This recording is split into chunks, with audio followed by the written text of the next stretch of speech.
What's up guys, Dave here, and today, or over the next few days, what's only going to be a few moments for you, we're going to be opening up 5 different booster packs for Theros and going through how I would build a sealed deck with the cards that I get. Like I said, I'm going to be doing this over a couple of days. These packs are my incentive to write a couple of papers, but for you it'll be only moments because the beauty of editing that you will get to enjoy. So let's go ahead and open up the first pack. We got 5 here. One of each logo, and I'm hoping for some good luck here because this is from its own booster box, that's from its own booster box, and then these 3 I picked up from a local game store today. So I am hoping that I got the best pack and as many of these cards or as many of these packs as possible. So we're gonna go ahead and open up this one, Nylea pack, I guess, the god. Hopefully we'll get one of those. So let's crack this one open, see what we get in here. And I'm going to go through the commons as well as the uncommon just quickly, just to kind of see what we get. So I think that's good on the focus there, I hope. We got a Leaf Count Dryad, decent. Protection, iffy, NFC and Cursor, iffy Borderland, Minotaur, 4-drop. We've got ourselves a Shredding Winds, decent sideboard, Coastline Chimera, Rager Perforos, and a Satyr Heinous. Read the Bones! Alright, that's a decent common. And I'm just going to go through these quickly, last breath. Alright, so here's the uncommons. The one that stood out to me a lot from the commons is just the Read the Bones. I like that in black. It's a solid black card. But let's get to the uncommons, the good stuff. We got Perforos' Emissary, decent red. Sentry of the Underworld, a little bit in white-black, so that goes with the black we've already got. Dark Betrayal. This is a good card, but it's more of a sideboard. Well, it's a sideboard-only card. It really is. And then our rare is a Boon Satyr. So green is looking decent for us, as is I guess a little bit of red, a little bit of black. It's looking decent. So that's our first pack. Alright guys, we opened up the first pack, and if you notice a change in lighting, like I said earlier in the video, I'm opening up these packs over a few days and then just editing them all together so that you guys enjoy them in minutes, whereas I'm spreading out the joy, spreading out the love, and these are my incentive for getting stuff done around the house. So I'm going to open up the second pack here, and so far we're looking good. Boon Satyr is what we got, and we're looking good towards potential kind of red-green after the first pack. We'll see. It's only the first pack. More are coming. So we'll quickly go through the commons. Decent 3-drop for green. Alright, that's decent in black. We don't have much black. Red. Decent card. Nessian Asp. It's not a bad common. I like Nessian Asp as a common. I really do. 2-3 for 2. Ooh. Opaline Unicorn. Good for mana fixing. So if we do get a few more black cards that I like, I have a decent ability to splash black right there. Baneful Eidolon. Annul sideboard, and Wingsteed Rider, awesome card, but we are not in white at all so far, but we'll see. It's a pretty decent card. And then Wild Celebrant's not a bad. Alright, here we are at the uncommons.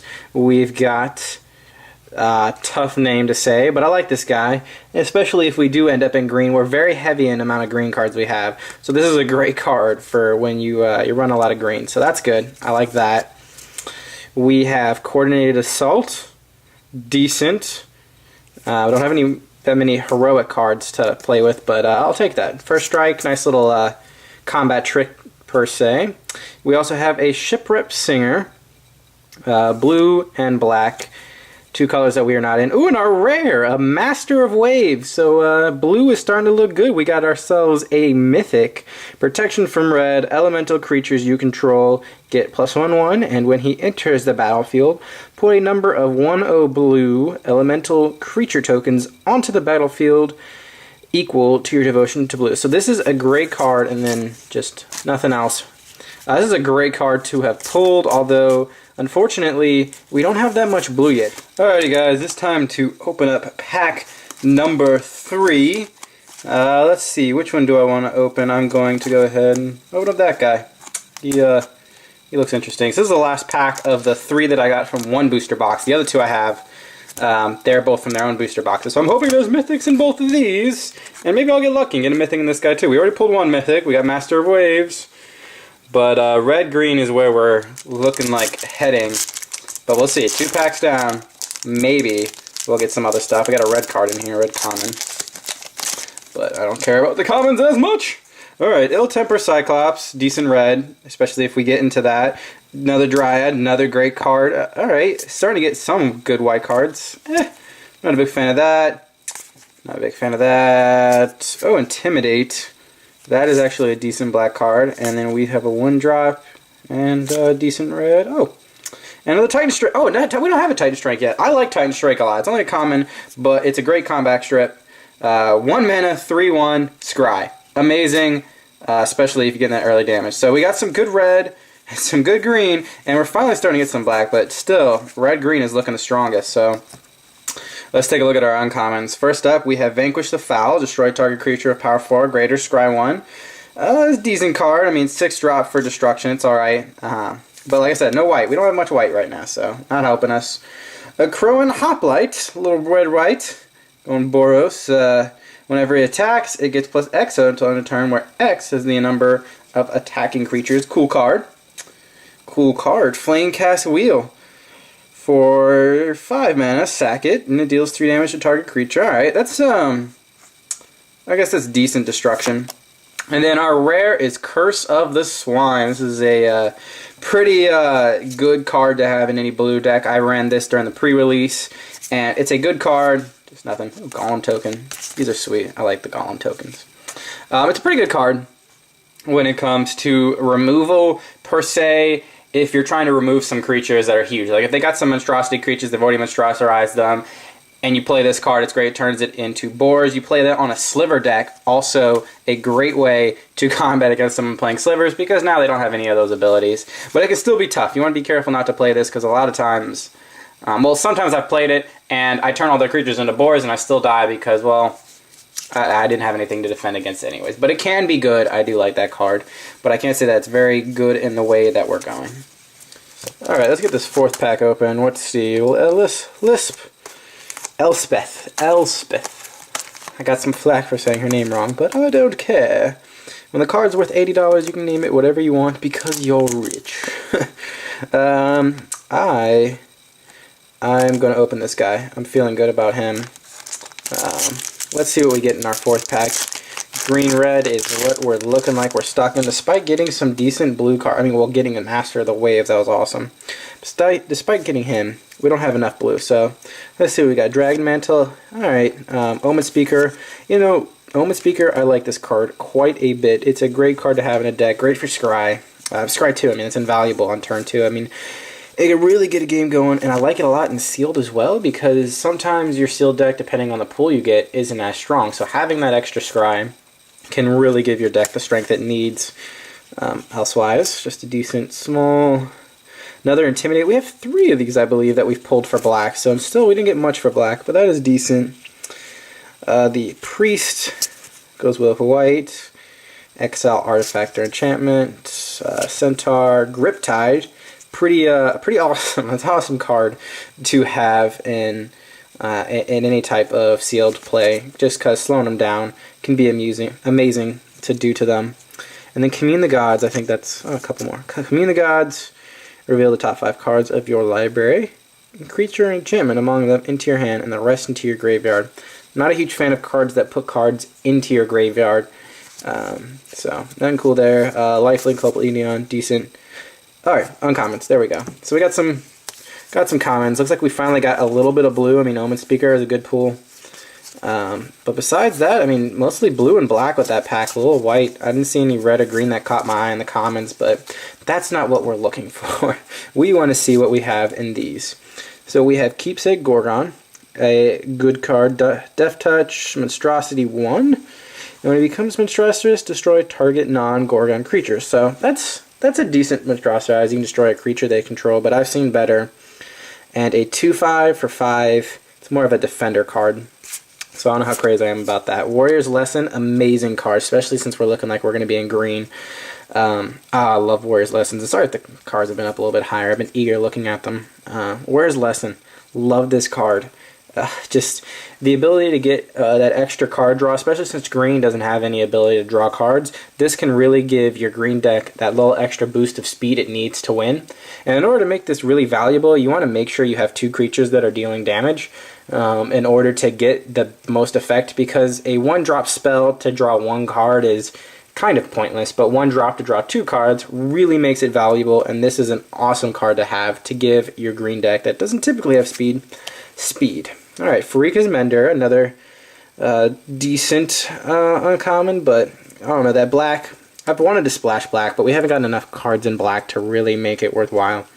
But when she enters the battlefield, you may return target creature or enchantment from your graveyard to your hand. Decent, but I don't know, not feeling it. And then our rare is a Soldier of Pantheon, protection from multicolored, and whenever an opponent casts a multicolored spell, you gain 1 life. So, I don't know, decent card, and no foil. Come on, we haven't gotten a foil yet, and I'm hoping we get a foil in our last pack. A foil rare would be amazing, but yeah, foil rare would always be amazing.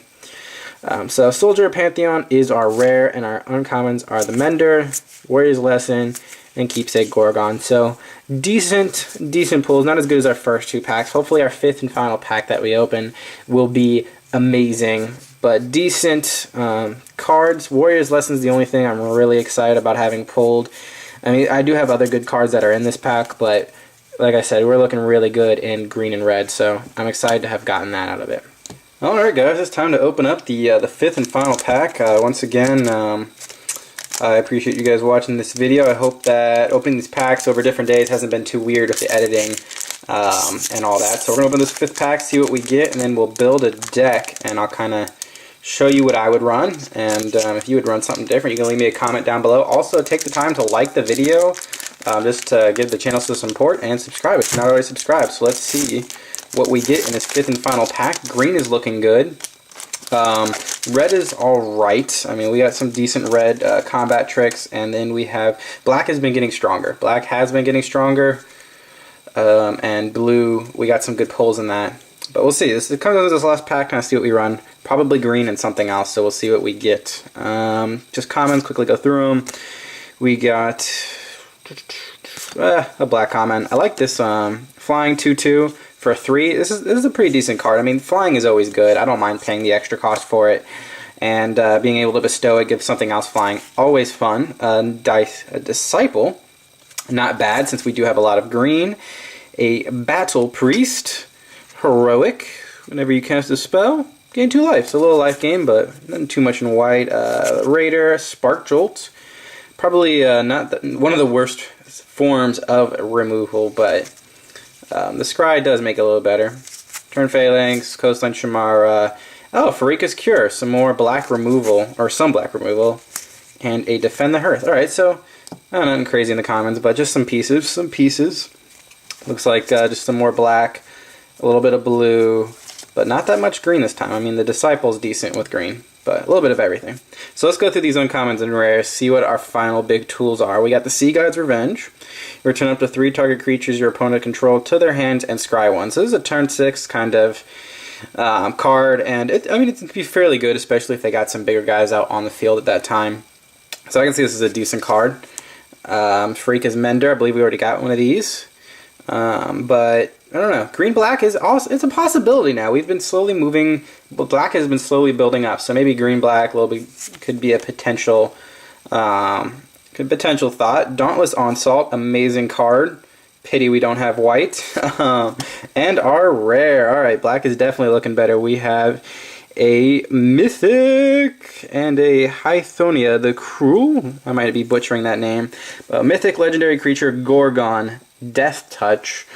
And when this guy becomes Monstrosirus, hold on, there we go, get it in the frame. When it becomes Monstrosirus, destroy all non-Gorgon creatures. So that can be pretty awesome bomb, although it'll hurt me too if I don't have any other Gorgons, which probably will be the case since we're going to be multicolor in this. But this is an awesome card. Monstrosity 3 too for 8. Pricey, but I'll take it. It's a 4/6 Death Touch, Mythic, not bad. And what do we get? We got a Harpy, Flying Harpy token, nothing crazy.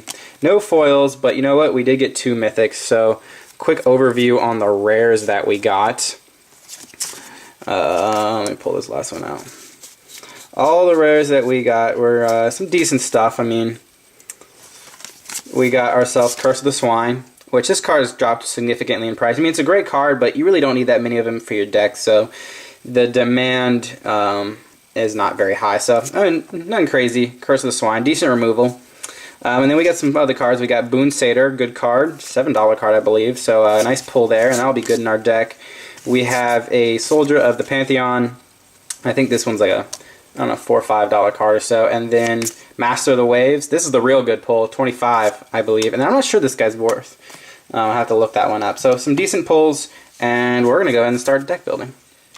Well, as you can see, I decided to go in a different direction than I had kind of predicted that I would. I stayed away from green and red completely and went black and white because after reviewing my deck, I saw that a lot of black and white cards had really just snuck in there that I just wasn't paying attention to because I just really thought I was going to go in red and green. So before we go through this deck that I've built, I'm going to talk a little bit about my thought process and why I eliminated the other colors. So first up, red, I eliminated because really the only cards I really liked in red were Perforos's Emissary, Coordinated Assault, and Titan Strength because Perforos's Emissary is just a great card. And then both these others were just great combat tricks to use to really deal some early damage for aggro and just to kind of trick the other opponent. Multiple ways you can use those. But besides that, even though I got a whole bunch of red cards, I just didn't really fall in love with them. Just a whole bunch of commons that really didn't do much for me. And it kind of would have been a waste of a dual color. Just a lot of other better things to run. So that's why I eliminated red. And then blue, that was the toughest one to eliminate because we got the Master of Waves. And this guy is just an absolute bomb. Game winner. Bring him out turn 4, turn 5, just swing and destroy. It's an amazing card. But I only had 6 creature cards, and Omen Speaker, an amazing card to have in there for that scry ability. But besides that, none of these other cards. Nimbius Knight, also decent, but not a whole lot there for Devotion. Even if I had all 6 of these out, well, I wouldn't be able to because I wouldn't be able to get them all out there before dropping them. So, I don't know, just the play chance I would have been able to play Master of Waves wasn't there strongly enough for me to really want to put them in there. So I broke my heart to do so, but I took them out. And then Curse of the Swine and Grip Tie were both good, semi-removal in a way, but I thought there was better. So what it came down to in the end was running either green, black, or white in some sort of combination. My first thought was maybe running a little bit of green-white, but I ended up going with white and black. And I went with it for a couple of reasons. The first reason being that I wanted to kind of explore the heroic ability a little bit. The Wingsteed Rider is an absolute amazing card for heroic. And then I also had the Battle Priest that does have the heroic ability. I didn't have any other heroic cards, but those two alone were just kind of that earlier game kind of gain some life or do some damage, especially with the Wingsteed Rider. That's a big card I really want to get out. So there were 4 cards that I had that were enchantment creatures in black, whereas in green I only had 3. And despite having Boon Satyr, which is an amazing enchantment creature, I decided to go for the 4, giving both the Death Touch ability and the Intimidate building. The Death Touch coming from the Eidolon, and then the Cavern Lampad coming with the Intimidate. I thought that was a little bit better to have because Intimidate can be good. I mean, flying with the Wingsteed Rider, you don't need Intimidate on it, so that wasn't the main deciding factor, but having that Death Touch that you could just drop out on the field as a chump blocker and take out one of their bigs if you're just having a bad game or they're playing faster and they got a big out and you're not ready to take it down, that can be good for you. And the other reason I decided to go for black was because black, I had the Keepsake Gorgon and Hythonia the Cruel, and both those cards are just, I don't know, they're a lot better bombs than the Nessie and Asp, in my opinion. So I decided to go with that, and I'm pretty happy with where I was able to go because I was able to play with black, which means I got to play with a lot of the fun cards that I like. So let's go through this deck for you guys. I'm going to go through all the parts of it, kind of explain it for you guys to see my thought process with it. So we'll just start with my 1-drops. And in my 1-drops, we have the Asphalt Wanderer. I decided to go with him as just a 1-drop common. He's just a good card in the way that if you're having a bad game or getting bad draws, his regenerate ability can really just save you a little bit of damage in the early game. So regenerate's always good. It's a bit expensive, but it can be useful. The Hopeful Eidolon, being able to put lifelink on, say, the Wingsteed Rider, just amazing because you gain some of that life that you might have been losing earlier in the game. Soldier of the Pantheon. Her ability, just having that protection from multicolored, and whenever an opponent casts a multicolored spell, you gain a life. That's not going to help me so much in Sealed because people don't typically have a lot of multicolored cards. However, when they do, I'll get that extra life, and just being a 1-drop 2/1 is decent early game kind of damage. I'm not a huge aggro deck with this, but it's decent. God's Willing is probably the one card that I just overlooked when I was going through these packs, but God's Willing is extremely useful in this deck just out of the fact that I can use her in order to keep my Wingsteed Rider from getting destroyed or any other bigs that I might have enchanted up that I don't want to get destroyed, because most of the damage I'm going to be doing is going to be with one creature per se with all these heroic abilities and the enchantment creatures. So she's able to just give me protection from a spell if they're trying to destroy her, and that's very useful. Unfortunately, we only have one as a protection, but one's better than none. I really like that card. So let's go to my 2-drops.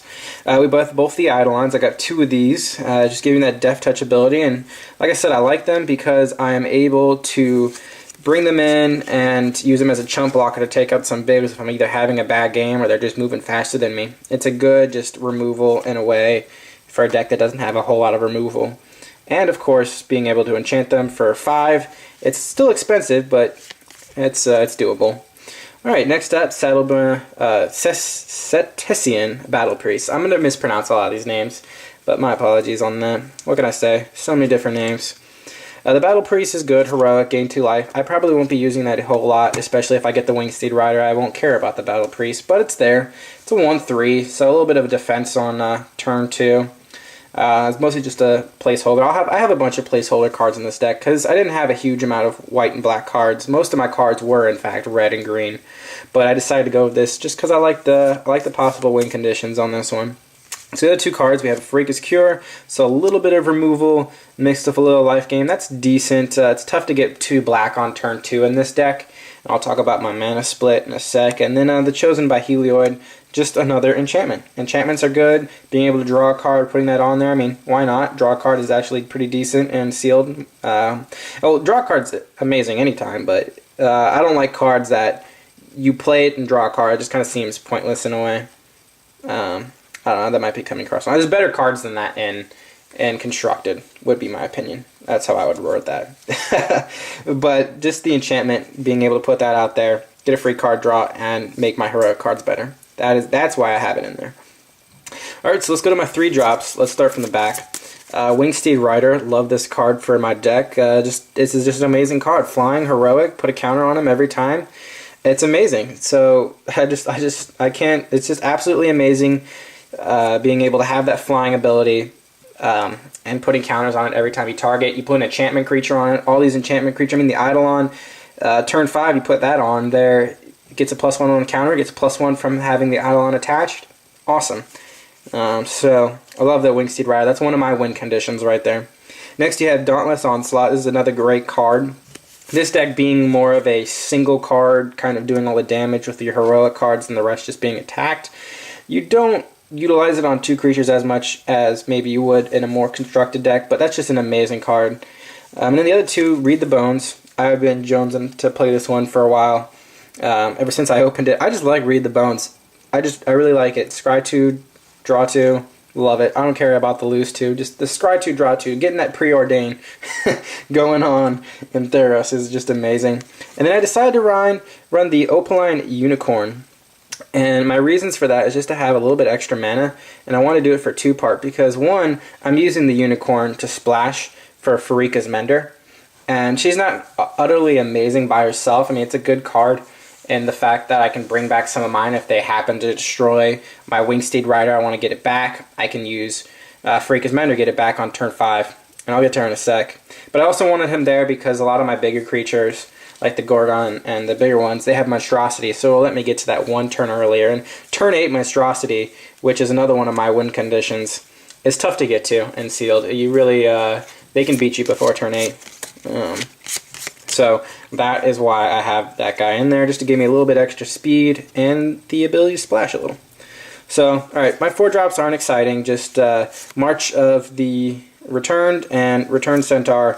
Those are just kind of filler cards. I mean, yes, it's nice to get some cards back. Yes, it's nice to kind of mill them a little bit, but they're just filler cards just to be there. And then Cavern Lampad, just another treatment creature.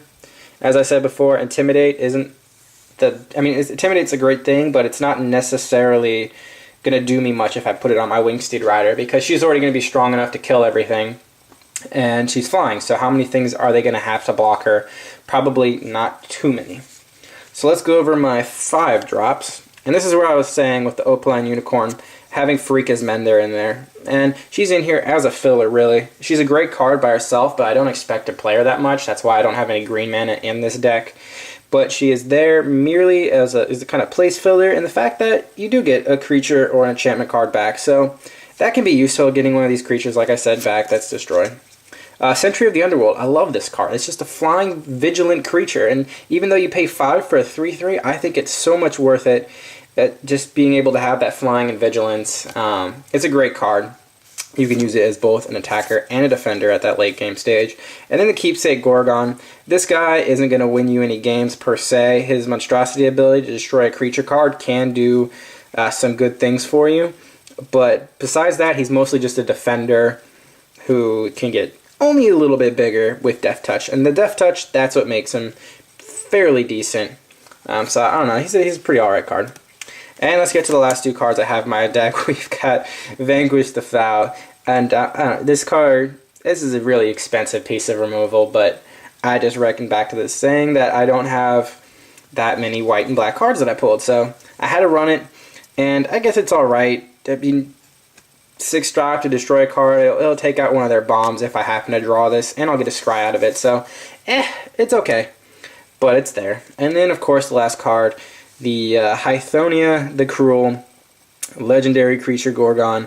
Having that Death Touch I don't care about, but I do like her ability, and it's like I said, turn 8. That's why we've got the Unicorn in this deck. It's just, hopefully it gives me that 1 turn earlier. I can do it on turn 7.